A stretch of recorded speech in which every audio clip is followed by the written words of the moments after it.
the next thing I want you to listen to this clip. If I saw just trying to narrate on what is going on in Nigerian police and how like the police is not really for the people, it's for the rich folks. When I said they were being for anybody, just recently started being for the rich folks, right? But they just started being for the rich folks now in Nigeria, and it's still ain't got gas. So hopefully you can we can understand it the way he's saying it. Everybody can get to it. So let me try to unmute it. Your police under Jonathan, IGP Solomon Arase, he talk him. He said out of the about 400,000 police within Nigeria, about 200,000 are protecting politicians and their families and the elites. Calculate the number of police where they protect governor, deputy, in wife, their family, all speaker, House of Reps, their families, all House of Rep member, all senators, judiciary, State House of Assembly, commissioners, everybody. Not to talk about the ones where they for religious institutions, where they protect Mommy Gio, Daddy Gio, their family, the one where they protect Imam, Sheikh, Alufa, and the rest of traditional institutions, the one where they carry posts for Olori. How many police go remain to protect others? For Nigeria, if you make small change, even as Yahoo boy, you fit carry 2 mopo and say they be. That is the recklessness and anyhowness in Nigeria system.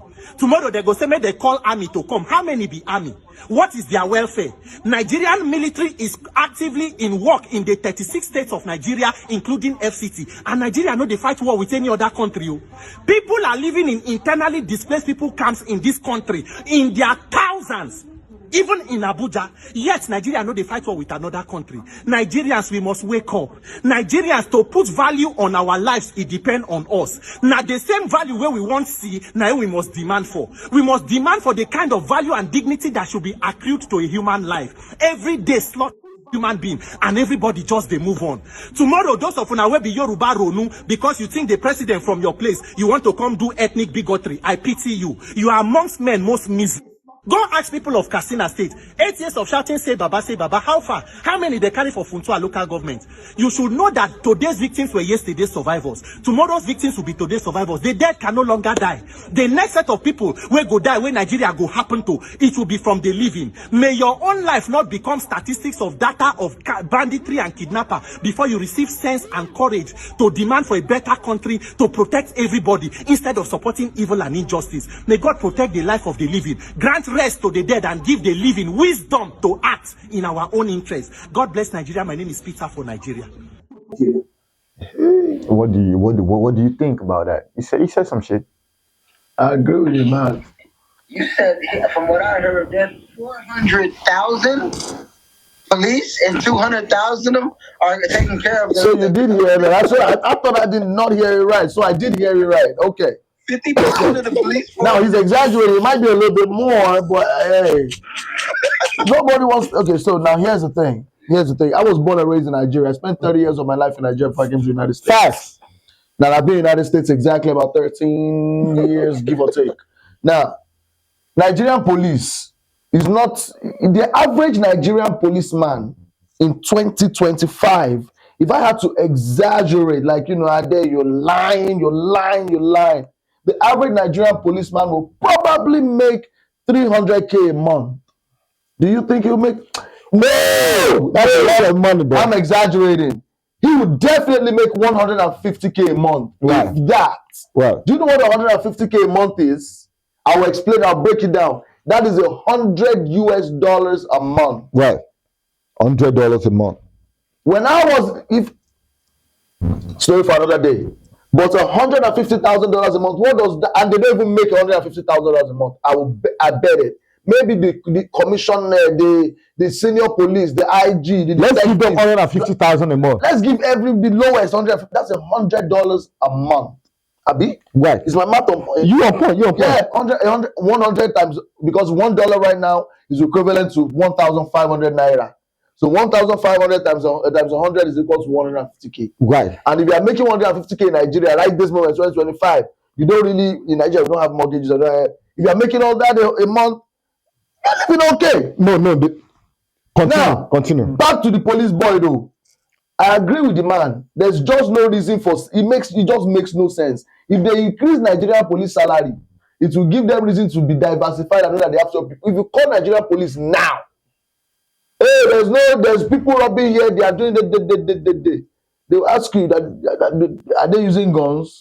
So he's saying It's really that. sad though. So he's saying that yes, everything that the Nigerian police force they are making $100 a A month, month. Yes. right? So they really, 2025. need a side also protecting all these politicians, And those making politicians some will money, pay. And those and politicians will pay them 30K a day. and those politicians And are 30K paying a them. day is- Those politicians are paying them the whole money they go make a whole month, a whole day escort. Shit, and guess what? Even that 30K a day, that's equivalent to $20. So and $20 in one month is equivalent to $600.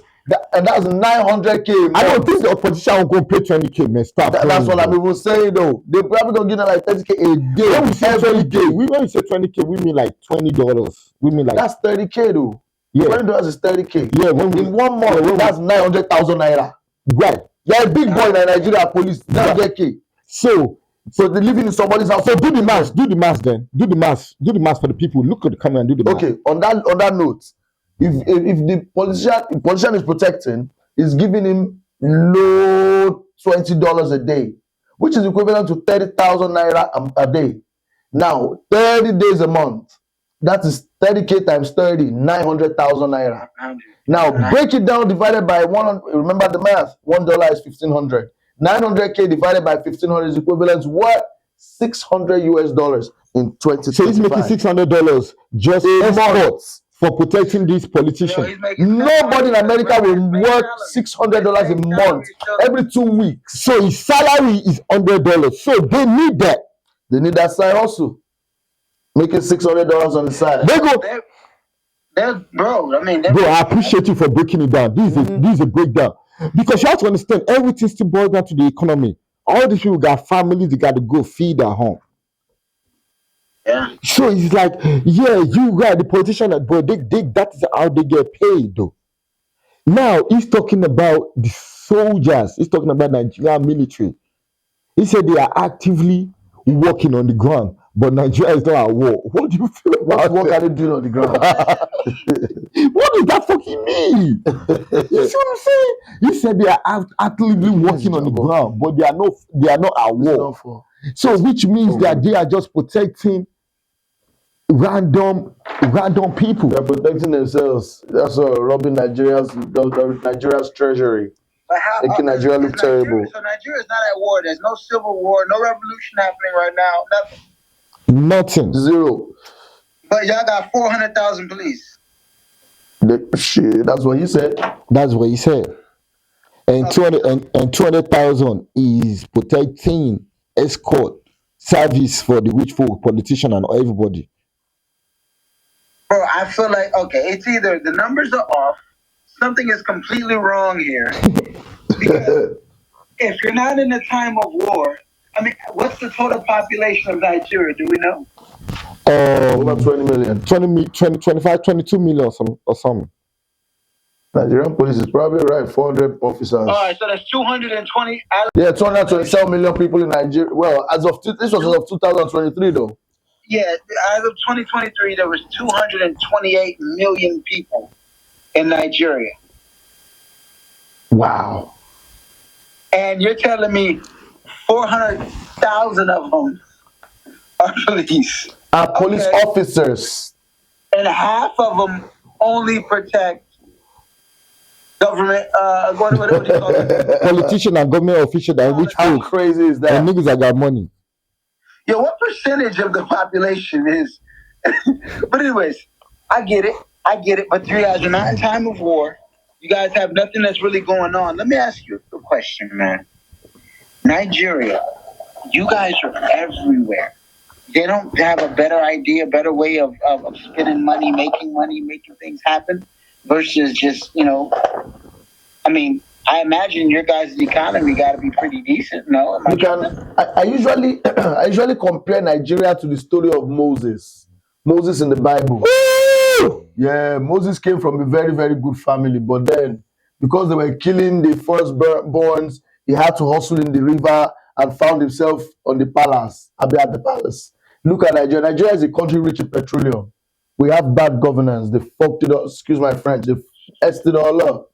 Now, every Nigerian you see anywhere in the world, guess what we are? Full-blown hustlers. We can make a whole lemonade company out of one seed of lemon.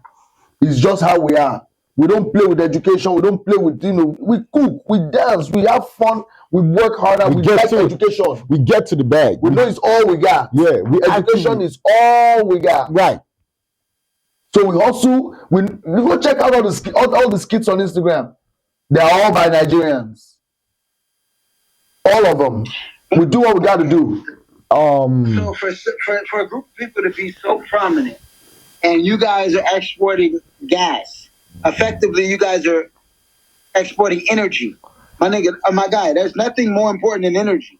Hold on. I want him to finish the story of Moses. So you're saying that Moses eventually got to the promised land, and Nigeria is going to get to the promised land eventually. Moses didn't get to the promised land. Moses never made it. Never made it. To where? Moses never made it. He made it to Canaan, but he didn't make it to the promised land. No, he was being taken care of by his mother, and Pharaoh was paying. Did you know that? When he got to the part, it was Pharaoh's daughter that got Moses out of the river, though, because she didn't have a kid. He was crying in the river, and she took him in. Moses never got to the promised land. Let him finish. Got to the promised land, though. I'm saying he made it. Okay. So now, when the lady got him into the palace, King loves his daughter. Who's going to be the maid servant? Who's going to take care of Moses for him? Find someone to take care of her. Right. They hired Moses' mom. Right. To take care of Moses. Right. On point. Now, Moses started becoming, what did he become? I think did he interpret dream or something? He became, I think, chief commander or something. Something like that, the prime minister or something. Right. He was number one in the hand of Pharaoh. Right, the chief commander, yeah.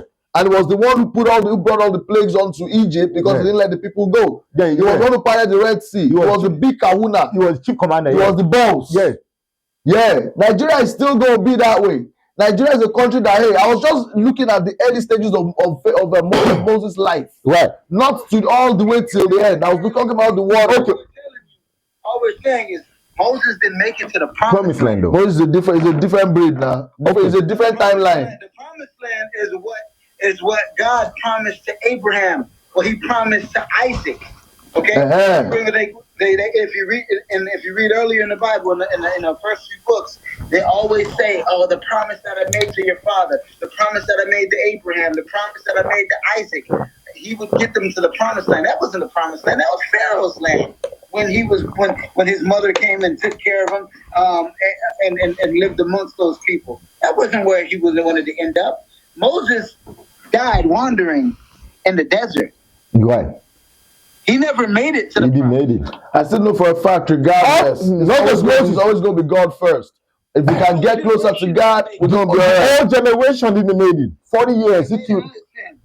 The next one, I want you guys to listen to the next one. This is where we're going to wind it up. This is where we're going to wind it up at. Let me first of all say that I'm not against borrowing. Even the greatest countries in the world, America, Japan, China, all are big borrowers. But they borrow for physical, tangible, and accountable projects that you spread and pay over time. But my worry is not even in the borrowing, it's what you borrow for. Let me give you quickly a rundown of what I checked. You see, in June 2023, $500 million was borrowed for women program to scale up what they call NPWPSC. Can you see that? Can Nigerians see it? Where are the women? Then on June 23rd, the same day, $800 million was borrowed to cushion the impact of high petrol prices after fuel subsidy removal. How? Where? Then on September 23rd, 2003, under the same government, $700 million was borrowed again for adolescent girls' initiative for learning and empowerment. Then, on December 23rd, the same thing, $750 million borrowed through what they call renewable energy scale-up. Then June 2024, 1.5 billion was borrowed to support Nigeria's reform for economic stabilization to enable transformation. That one sounds very spurious, I have to be honest. Okay, you see? Then in June 24th, $750 million again was borrowed for immediate financial and technical support for efforts to stabilize economy and to scale up support to the poor and most economically at risk. Then on September... Well, they would argue, that particular one, that they've been making payments to a lot of poor people. Where are the poor people? Some of their cash transfers and things like that. Look, whenever you're doing something, if it is true, somebody will come out to say thank you. But are these loans, are they approved by the National Assembly? I mean, do they pass through your Senate for No, approval? what passes through the Senate so far as this is these are itemized. Right, the bulk of it passes No, the bulk, through. you don't pass the bulk, you pass the itemized. If, for example, Right. before... So were all these itemized No, things approved? not to my so you're knowledge. saying they're extra? Not to my knowledge, Because not I know extra. Because that such amount, the medium-term expenditure framework, right, is something that they bring and we look at and maybe approve it. But that is not to say it's a blanket. So you're saying approval. these things have bypassed the National Assembly? That is it so far. The reason I say that is that I know that in November 2024, the Senate approved 1.7 trillion naira or something to that effect that the government had requested, which is like several... No, it's not. Charles, get it billion clear. Before you dollars. pass the budget annually, there's the midterm expenditure framework Right. that must come before the National Assembly for approval. These are the things that the government is anticipating to spend, but that is not to say that even if it is approved, it is a blanket approval. No. Right. Every item, every of this must be accounted. Yes, Right. no, because you need to ask questions. How are you going to do that? How is it important? And when is the money? What are the terms? All these things are supposed to be discussed first before you engage in it. That is the National Assembly approval. But as I said, when you total these borrowings, the figure I got here is about $9.45 billion, which translates to about 13 trillion. And as I said, I mentioned most of them. These are items that are either intangible, those items are not, it has nothing to do with infrastructure. I would have supported, for example, that the country is borrowing even more than that to build our infrastructures, to build railway, Right. to build our But you're roads. saying that these things that you're mentioning, Yes. they're not tangible things They are not that tangible you can things hold on that you can hold on to, Right. and these are things that you pay in the next 40, 50 years. They would have been dead. We will be paying it after they're gone. We will be the ones paying all that. So that answer your question right there. You see what I'm saying? It's a sad country. They are rich in their pockets. The government, you need to go see how these government officials live. You need to see how their kids live. Okay, so there's a thing. There's a thing that was out. And Isn't that amazing? if you're gonna steal from someone, you have to allow them to pay their bills. So when you steal from them, they can go back to work so they can steal again. You get what I'm saying? Right. These people are just robbing and constantly robbing. There's gonna be a point in time where the chickens come home to roost, and they're not gonna have anything. Because they're not gonna be able to show what the money was spent for. They're not going to show that there's any kind of economic boom. There was nothing that they did with the money. So, bro, it's going to come back and burn them. Even if it doesn't happen to them directly in their lifetime, their kids are going to feel it. Right now, the people who don't really make money in the economy are feeling it. But eventually, it'll go up. They'll all feel it. And when it happens, it'll hit them hard. They would have been dead by the time they feel it, bro. That's the whole idea. They would have been dead before they feel it because they got that. You see, you got to go do a little bit of research, Carl. We've had stories of how they open doors in houses in Nigeria where There were piles and stacks of money all the way to the ceiling. Nobody living in there.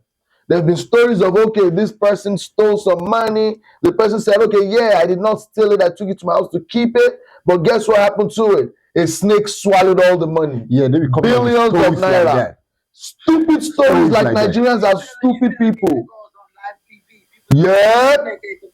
Go again. Just type in on whatever on that search engine and say, hey, Nigerian minister or commissioner says snake swallowed money, and see the story. You're telling me this man wasn't stoned? He was even a woman. This woman wasn't stoned? She's, if I'm not mistaken, she's still in government. So we ain't even talking of 10 years ago. We're talking of less than 5 years ago. So thank you for we gonna round it up on show Kuti. Show.